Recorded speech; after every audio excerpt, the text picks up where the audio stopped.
Hi friends, நம்ம விஜய் மல்லி story பொறுத்த வரைக்கும் வந்துட்டு இந்த ரேணுகா வந்துட்டு ஐயோ எனக்கு முடியல சாமி, இதுக்கு மேலே எனக்கு ரொம்ப பயமாக இருக்குது அப்படின்னு சொல்கிறது மாதிரி தான் ஒரு சீன் கிரியேட் பண்ணுறதா இருக்காங்க.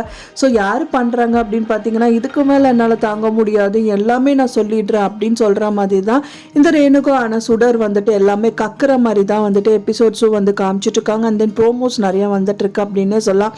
பட் ஆனால் அவங்க வந்து சரியான ரொம்பவே வந்து நார்மலான பர்சனாக பார்த்தோன்னே ஐயோ பயந்து நடுங்க இருக்குது அப்படின்னு கேட்டிங்கன்னா அது இல்லைன்னு தான் சொல்லணும். ஏன்னா வந்து பார்த்தீங்கன்னா அவங்க மட்டும் நடுங்கிறது கிடையாது, 5 பேரோட லைஃபுமே நடுக்கத்தில் தான் இருக்குது. அது யார் யாருன்னு பார்த்தீங்க அப்படின்னா நம்ம ராஜி, நிஷான், கதிரேஷன், மல்லி, சுடர் அப்படின்னே சொல்லலாம். ராஜியை பொறுத்த வரைக்கும் மெயினாக டெண்டர் அப்படிங்கிற ஒரு விஷயத்தில் வந்துட்டு அவங்க கைக்கு வரணும் கதிரேஷனோடது அப்படின்னு நினச்சிட்டு இருக்காங்க. நிஷா வந்து பார்த்தீங்க அப்படின்னா அவங்களோட சொத்து போயிடும், அந்த டெண்டரும் வந்து கைமாறி போயிடும் அவங்க அப்பாவோடது அப்படின்னு சொல்லிட்டு உரிமையே இருந்தாலும் அவங்க கிட்ட உரிமையாக வந்து போராட முடியாத ஒரு சூழ்நிலையில அவங்க தள்ளப்பட்டிருக்காங்க. கதிரேஷன்ஸ் வந்து பார்த்தீங்க அப்படின்னா இது என்னோட சொத்து, என்னோட லைஃப், நான் தான் சம்பாதிச்சேன் அப்படிங்கிற ஒரு கெத்தோடையே திரும்ப நான் தெரிஞ்சிட்டு இருந்தாலும் அவருக்குள்ளேயே ஒரு பயம் எழுததான் செய்யுது. ஆனால் எப்படின்னு பார்த்தீங்க அப்படின்னா எப்போவுமே அவரோட சொந்த மேனேஜர் வச்சு தான் இந்த விஷயங்கள் எல்லாமே டீல் பண்ணுவார். ஆனால் இந்த வாட்டி வந்து லேடி கிட்ட சொல்லி அவங்கள வந்து கொட்டேஷன் ப்ரிப்பேர் பண்ண சொல்லி அவங்க வந்து தனியாக மூவ் பண்ணிட்டு இருக்காங்க. எந்த நிலைமையிலையும் அவரோட டெண்டர் கைவிட்டு போகக்கூடாதுன்னு அவரும் ஒரு பக்கம் வந்துட்டு நடுங்கிட்டு தான் இருக்காங்க அப்படின்னே சொல்லலாம்.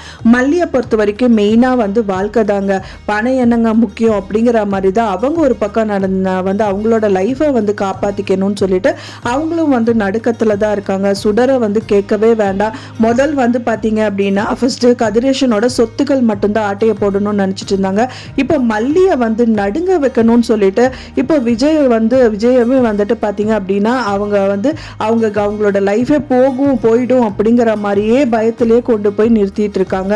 ஸோ இந்த மாதிரி வந்து எபிசோட்ஸ் எல்லாம் வந்துட்டு காமிச்சிட்டு இருக்கும்போது நம்மளுக்கே வந்து ஒரு விதத்தில் கஷ்டமாகவே இருந்தாலும் ஸோ இப்போ கடலில் வந்து மூழ்கிட்டோம் அப்படின்னா எப்படியாவது நீச்சல் அடிச்சாதான் நம்மளோட உயிரை வந்து பொழைக்க வைக்க முடியும் அப்படிங்கிற நிலமையில தான் இப்போ மல்லி தள்ளப்பட்டிருக்காங்க. ஸோ இப்போ வந்து பார்த்தீங்க அப்படின்னா எந்த ஒரு முயற்சியுமே எடுக்கலை அப்படின்னா கண்டிப்பாக அவங்களோட லைஃபு கேள்விக்குறி தான். முயற்சி எடுத்தால் மட்டும்தான் அவங்களோட வாழ்க்கை வந்து அவங்க கையில் அப்படிங்கிற மாதிரி போயிட்டுருக்கு. ஸோ அந்த நிலமையில போயிட்டுருக்கிற மல்லி வந்து பார்த்தீங்க அப்படின்னா எவ்வளவோ முயற்சிகள் நிறைய தான் மேற்கொண்டுட்டே இருக்காங்க. பட் ஆனால் எல்லாமே வந்து பார்த்தீங்கன்னா தவிடுபடியாக போயிட்டே இருக்கு. டாக்டர்கிட்ட கூட்டிகிட்டு போயிட்டு அவங்க வந்து பெருசாக சாட்டிஸ்ஃபைடு இல்லாதனால தான் அந்த மருந்து வந்து வாங்கிட்டு வந்து பாலில் கலக்கணும்னு நினச்சாங்க. ஸோ அவங்க வந்து நினச்சி பார்க்கறது என்னன்னா இதுவும் வந்துட்டு பார்த்தீங்கன்னா விஜய் தப்பாக நினச்சிட்டாருன்னா அவ்வளோதான், டோட்டலாகவே நான் நம்ப மாட்டேன். இத்தனை நாள் வரைக்கும் அவங்கள வீடு கொடுத்து சாப்பாடு கொடுத்து அவங்களே வந்து பார்த்தீங்கன்னா ஒரு சின்ன குழந்தை மாதிரி வெண்பாவை பார்க்குற மாதிரி இந்த ரேணுகாவே நல்லபடியாக பார்த்துக்கிட்டா கூட கடைசியில் ஒரு பேப்பரில் ஒரு சின்ன பிளாக் மார்க் இருந்தால் எப்படி இருக்கும், ஸோ அந்த மாதிரி தான் அவங்களோட லைஃப் போயிடும். ஸோ அது வந்து கரெக்டாக நல்லது பண்ணதெல்லாம் கண்ணுக்கு தெரியாது, கருப்பாக இருக்கிறது மட்டும்தான் நோட் பண்ணுவாங்கங்கிற மாதிரி அவங்க லைஃப் போயிடணும்னு அவங்க ஃபீல் பண்ணுறாங்க. ஸோ இதுக்கு என்ன தான் சொல்யூஷன் அப்படின்னு பார்த்தீங்க அப்படின்னா சடனாக நம்ம அன்னபூர்ணி அம்மா வந்துட்டு சுயரூபத்தை வந்து எடுக்கிறாங்க அப்படின்னு சொல்லலாம். ஸோ இத்தனை நாள் வரைக்கும் அவங்க வெளியில் போகாமல் அவங்க பொண்ணுக்காக வந்து வீட்டிலே இருந்து ஏதாவது முயற்சிகள் மேற்கொண்டிருந்தா கூட சீக்கிரமாகவே கண்டிப்பாக அவங்களோட பொண்ணோட லைஃப்பை மீட்டு கொடுத்துருக்கு நிறையவே வாய்ப்புகள் இருக்கு. ஆனால் அதை விட்டுட்டு அவங்க வந்து கோயிலுக்கு போறேன்னு சொல்லி போறது, அண்ட் தென் வேலை தான் முக்கியம்னு போறதுங்கிற மாதிரி எல்லாம் இத்தனை நாள் வந்து காமிச்சிட்டு இருந்தாங்க. பட் இன்னியாவது வந்து பொண்ணோட லைஃப் வந்து பார்க்கலாம் அப்படிங்கிற மாதிரி என்ட்ரி கொடுத்துருக்காங்க அப்படின்னே சொல்லலாம். ஸோ இப்போ வரைக்குமே மனோகரும் மல்லி பார்த்துப்பாங்கங்கிறனால தான் அவங்களும் தைரியமா இருந்தாங்க. பட் ஆனால் ஒண்ணுமே இவங்கனால கிழிக்க முடியாது அப்படிங்கிற மாதிரி அவங்களே சொல்றாங்க. ஏன்னா வந்து மனோகர் ஏதோ பண்ணுவாரு செய்வாரு அப்படின்னு நான் இத்தனை நாள் வரைக்கும் நான் பேசாம வந்து என்ன புள்ள பண்ணிட்டீங்க நீங்கெல்லாம் அப்படிங்கிற மாதிரி ஒரு கேள்வி எழுப்பதான் செய்யறாங்க. ஸோ அதுக்கு அவங்க என்ன பண்ணுறதுன்னே தெரியாமல் ஆகும்னு சொல்லிட்டு திணறிட்டு தான் ரெண்டு பேருமே நின்றுட்டு இருக்காங்க. ஸோ அதனால இதெல்லாம் விட்டு தள்ளு, நான் பார்த்துக்கிறேன் இனிமேல் அப்படின்னு சொல்லிட்டு யார் நம்ம ஓனர் அம்மா தான், வீட்டோட ஓனர் அம்மா வந்து கெத்தாக நிற்கிறாங்க அன்னபூர்ணி அம்மா. ஸோ அவங்க என்ன பண்ண போகிறாங்க அப்படிங்கிறத கம்மிங் எபிசோட்லையும் வந்து காமிக்க போகிறாங்க. ஸோ வந்து என்னதான் அவங்க பண்ணாலும் செஞ்சாலும் அவங்க சாதாரண ஆள் கிடையாது. ஒரே ஒரு சுச்சுவேஷன் நான் வந்து என்னோட மனசளவில் நினச்சது என்னன்னு பார்த்தீங்க அப்படின்னா மெயினாக வந்து சிசிடிவி கேமரா மட்டும்தான் இதுக்கான பாசிபிலிட்டி ஆகும். அதுவும் வந்து அவங்களுக்கு தெரியாத மாதிரி வைக்கணும் அப்படின்னு சொல்லலாம். பின்ஹோல் கேமரா மாதிரி இருந்தால் மட்டும்தான் இதுக்கான பாசிபிலிட்டிஸ் எல்லாமே இருக்கு.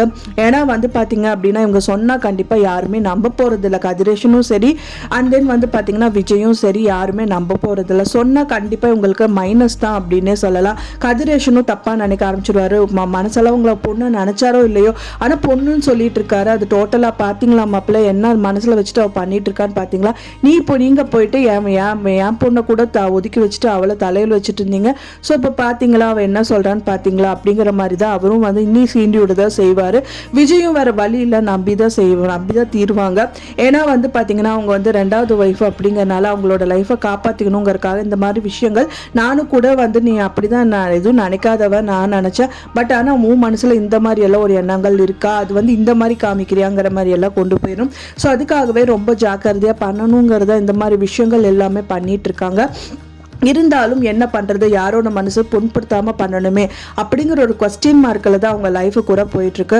ஸோ அதுக்காகவே வந்து பார்த்தீங்கன்னா திணறிட்டு தான் நின்றுட்டு இருக்காங்க, என்ன பண்ணுறது அப்படின்னு தெரியல அப்படின்னே சொல்லிட்டு. ஸோ என்ன இருந்தாலும் என்னன்னா அவங்களோட ப்ளஸ் இவங்களோட மைனஸ் என்ன அப்படின்னு பார்த்தீங்கன்னா அவங்களோட லைஃபு, அவங்களோட ப்ளஸ் அப்படின்னு என்னன்னு பார்த்தீங்கன்னா இவங்களோட லைஃப் தான் அவங்களோட ப்ளஸ். அதாவது மல்லியோட லைஃப் தான் வந்து இந்த சுடருக்கு ப்ளஸ்ஸு. ஸோ அதையே வந்து செக் பாயிண்ட்டாக வச்சு தான் இவங்களை வந்து தும்சம் பண்ணிட்டு இருக்காங்க அப்படின்னு சொல்லலாம். ஸோ இதுக்கு வந்து உறுதுணையாக இருக்கணும் தான் அன்னபூர்ணியம்மா இந்த பிளான் பண்ணியிருக்காங்க. மெயினாக வந்து பேய் வேஷம் போடணும், அவளை பயப்படுத்தணும் அப்படிங்கிறது தான் இந்த பிளான். பட் ஆனால் என்னதான் பேய் வேஷம் போட்டாலும் இவங்க போகிறதுக்கு முன்னாடியே வந்துட்டு அவங்க ப்ரிப்பேர்டாக இருந்திருப்பாங்க அப்படின்னே சொல்லலாம். ஸோ நீ வரையா, நீ வா, நீ என்ன பயப்படுத்துறது, நான் உன்னை பயப்படுத்தி வீட்டை விட்டே துரத்து அடிக்கிறேன் பாரு அப்படிங்கிற மாதிரி தான் அவங்க நின்றுட்டு இருப்பாங்க. ஸோ சாதாரண ஆள் கிடையாது இந்த சுடர் அப்படின்னே சொல்லலாம். ஸோ இது வந்து பார்த்தீங்கன்னா அவங்களுக்கு மைனஸாக வந்துருச்சு அப்படின்னா கண்டிப்பாக இவங்களுக்கு எல்லாருக்குமே வந்து ஒரு ட்ராபேக் அப்படின்னு சொல்ல. எதுக்கு இப்படியெல்லாம் பண்ணிட்டு இருக்கீங்க, அவளை அப்படியே விட்டுட்டா கூட அவள் சரியாயிடுவா. நான் அப்போ ரீசெண்டாக கூட சொன்னனே மல்லி, அவளுக்கு டேப்லெட் கொடுக்கறது டைரெக்டாக கொடுத்தா கூட அவள் குடிச்சிடுவா, நீ ஏன் வந்து இன்டைரக்டாக கொடுக்கணும் அப்படிங்கிற மாதிரியெல்லாம் அவங்க வந்து சொல்லியிருப்பாங்க. ஸோ அப்படி இருக்கும்போது நீ ஏன் வந்து டைரெக்டாக அவங்கள வந்து அட்டாக் பண்ணிகிட்டே இருக்க, அவளை அப்படியே விட்டுரு அப்படிங்கிற மாதிரி தான் அவருக்கு வந்து கண்டிப்பாக நினைக்க தோணும். ஸோ ஆனால் இது வெற்றிகரமாக நடந்துருச்சு அப்படின்னா வந்துட்டு அவங்களோட லைஃப் வந்து அவங்களுக்கு வந்துடும். ஸோ அந்த மாதிரி தான் நிறைய விஷயங்கள் பண்ணுறாங்க. பட் ஆனால் எனக்கு தெரிஞ்சு இந்த பேய் வேஷம் போடுறது செய்யறது அப்படிங்கிறதெல்லாம் ஒர்க் அவுட் ஆகுமா அப்படின்னு கேட்டால் கண்டிப்பாக ஆகாது அப்படின்னு தான் சொல்லுவேன். ஏன்னா அந்த மாதிரி வந்து ஒரு சின்ன பிள்ளைத்தனமாக அவங்க நடந்துக்கல, அவங்க பேசுறது பண்ணுறது தான் குழந்தைத்தனமாக இவங்களை ஏமாத்துறாங்களே தவிர அவங்க ஏமாந்து போகிறதில்ல.